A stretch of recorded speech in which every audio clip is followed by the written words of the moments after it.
Quand on parle d'invalidité en milieu de travail, on fait référence à l'ensemble des cas d'absentéisme pour raisons médicales personnelles qui engendrent des limitations fonctionnelles aux travailleurs, ces limitations étant incompatibles avec l'exercice des tâches régulières de l'emploi. Bien que les cas SST, donc les cas de lésions professionnelles, puissent, dans un sens large, s'inclure dans la notion d'invalidité, typiquement, quand on parle d'invalidité en milieu de travail, on exclut ces cas-là, puisque les cas SST sont soumis à leur propre système de règles, de lois et de procédures en matière de gestion. Souvent, on va catégoriser les dossiers d'invalidité selon le régime d'indemnisation applicable, donc selon le payeur.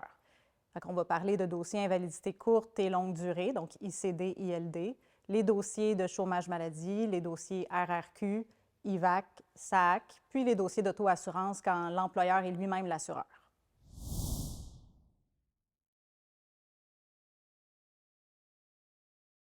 La gestion d'invalidité, c'est un processus qui s'étend du début de la période d'invalidité, moment qui coïncide habituellement avec le départ du travailleur en arrêt de travail, et qui s'échelonne jusqu'à la consolidation de la condition médicale et même après.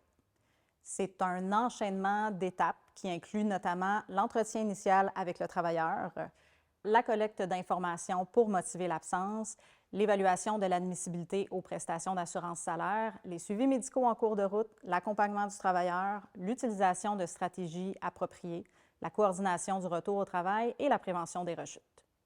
La gestion d'invalidité, c'est une pratique complexe qui comporte à la fois un volet administratif et un volet stratégique. C'est souvent ce deuxième volet, le volet stratégique, qui est négligé au sein des organisations, parfois par manque de temps, de connaissances ou d'aisance.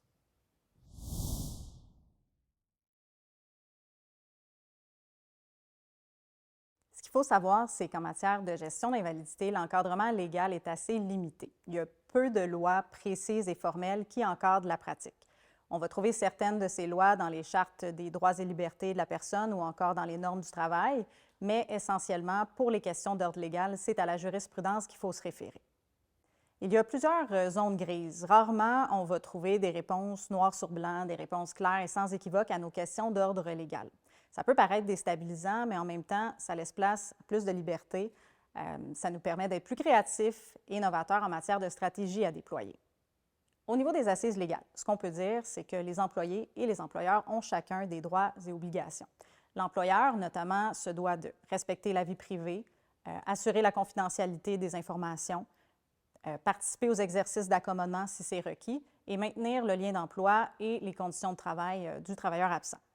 En contrepartie, l'employé aussi a certaines obligations. Donc, notamment, on va s'attendre du travailleur qui participe activement à son rétablissement, qui participe aux exercices d'accommodement quand c'est requis, qu'il se présente aux expertises médicales si c'est demandé par son employeur et qu'il fournisse les informations minimales suffisantes pour motiver son absence auprès de son employeur.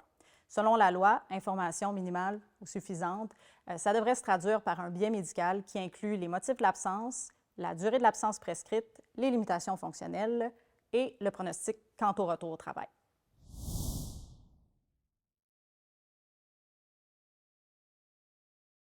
On a souvent tendance à sous-estimer l'impact et l'incidence des invalidités en milieu de travail. L'absentéisme pour invalidité, c'est très coûteux pour une organisation. Il y a les coûts directs, donc par exemple les coûts au niveau des primes d'assurance ou les coûts de maintien de salaire, les coûts pour l'administration et la gestion des réclamations et les coûts au niveau des heures supplémentaires qu'il va parfois falloir offrir. Il y a également les coûts indirects, donc les coûts de remplacement, les impacts financiers de la perte de productivité et le coût psychologique quand on pense aux employés qui doivent parfois mettre les bouchées doubles pour compenser l'absence de leurs collègues. Selon les statistiques, le coût de l'absentéisme en milieu de travail, ça peut représenter jusqu'à 5 de la masse salariale dans le secteur privé et c'est encore plus dans le secteur public. En plus de coûter très cher, ce qu'on remarque, c'est que les tendances sont à la hausse dans le domaine de l'invalidité. D'année en année, il y a de plus en plus de cas d'invalidité. Les cas sont associés à des problématiques encore plus complexes, comme des problématiques de santé mentale, et les cas d'invalidité durent de plus en plus longtemps.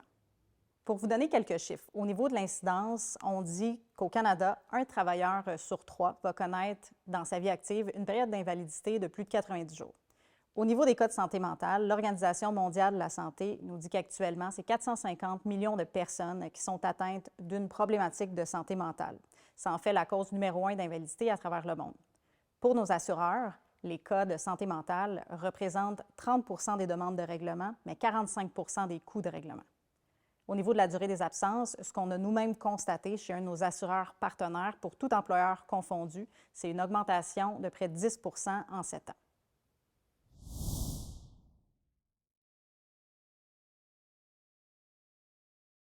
D'entrée de jeu, il est bien sûr recommandé de se doter d'une ressource spécialisée en matière de gestion d'invalidité, que ce soit une ressource à l'interne ou à l'externe.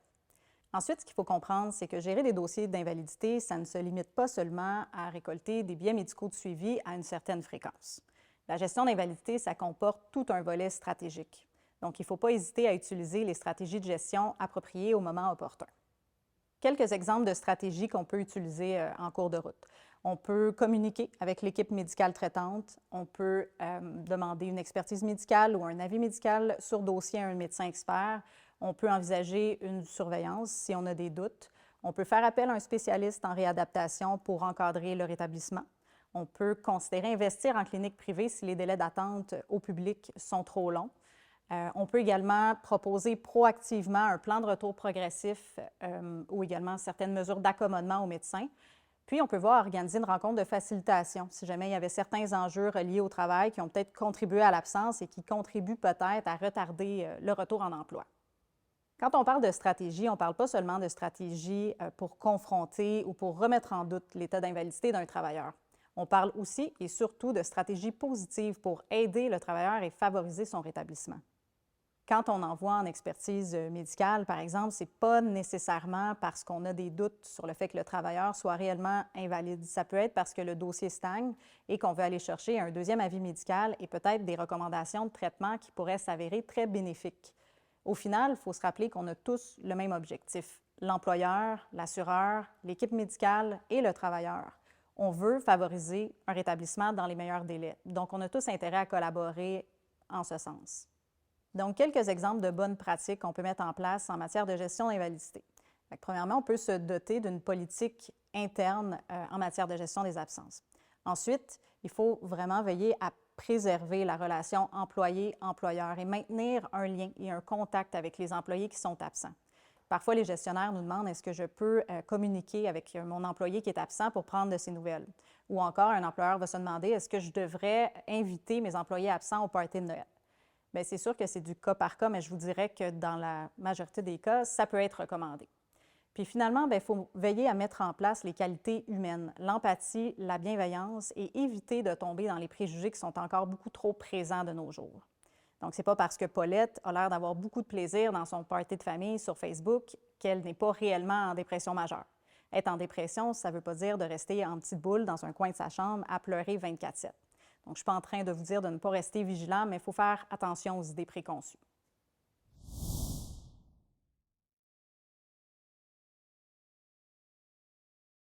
Selon une étude, seulement environ le tiers des employeurs font une réelle gestion d'invalidité.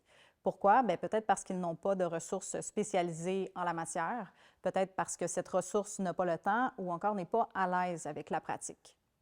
Quand on discute avec nos clients, ce qui ressort souvent comme enjeu en matière de gestion d'invalidité, c'est l'aspect délicat de la pratique. Gérer des dossiers d'invalidité, ça implique de s'immiscer en quelque sorte dans la vie privée des travailleurs. Ça demande de manipuler des informations médicales qui sont personnelles et parfois sensibles. En tant qu'employeur, on n'est pas toujours à l'aise de jongler avec tout ça. Le fait d'impartir la gestion d'invalidité, ça nous permet d'avoir accès à une certaine neutralité, une confidentialité, une impartialité. Ça vous évite les conflits d'intérêts et les situations délicates et par le fait même, ça permet de préserver la relation employé-employeur. Ça permet de se doter d'une ressource qui possède l'expertise, les connaissances et l'expérience en matière de gestion d'invalidité. Une ressource qui va être disponible et qui va avoir le temps de se consacrer entièrement à la gestion de vos dossiers d'invalidité. Ça vous donne également accès à une vaste gamme de services connexes et de fournisseurs.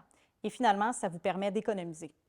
Jusqu'ici, les statistiques ont permis de démontrer que les modèles d'impartition en matière de gestion d'invalidité produisent un rendement sur capital investi de 5 pour 1.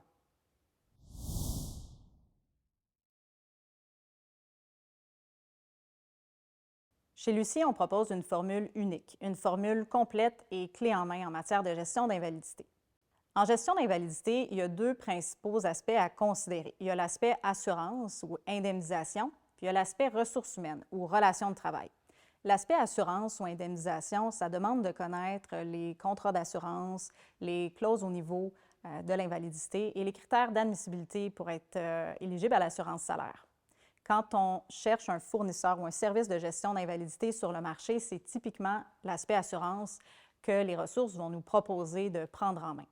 Mais on comprendra que les dossiers qui sont refusés ou qui ne répondent pas aux critères pour l'assurance salaire ne seront pas pris en charge. Pourtant, ça reste des dossiers d'absence qui ont un impact sur l'organisation et qui se doivent d'être gérés. L'autre aspect à considérer en matière de gestion d'invalidité, c'est l'aspect ressources humaines ou relations de travail. Donc, pour gérer cet aspect-là, ça demande de posséder des connaissances en matière de gestion des ressources humaines, de connaître les principales lois en la matière, les contrats de travail, les enjeux organisationnels, les conventions collectives, les politiques RH internes et les normes de santé et sécurité au travail. Quelques questions qui reviennent fréquemment. Est-ce que je peux mettre fin à l'emploi d'un travailleur en invalidité? J'ai très peu d'informations sur l'absence d'un travailleur. Qu'est-ce que je suis en droit d'exiger ou de demander? Ou encore, j'ai un billet de retour au travail signé par le médecin, mais je doute vraiment de l'aspect sécuritaire du retour au travail. Qu'est-ce que je peux faire? La plupart des services de gestion d'invalidité sur le marché ne pourront pas vous outiller, vous supporter devant ces enjeux, tout simplement parce qu'ils n'ont pas l'expertise RH nécessaire. Chez Lucier, on propose de prendre en charge l'ensemble des aspects à considérer en matière de gestion d'invalidité. Et on est en mesure de le faire parce que, de un, chacun de nos conseillers possède, en plus d'expérience et de connaissances en assurance, une formation et des connaissances en ressources humaines. Et de deux, parce qu'on est constitué d'une équipe multidisciplinaire qui inclut notamment des avocats, des spécialistes de ressources humaines et des conseillers en santé et sécurité du travail.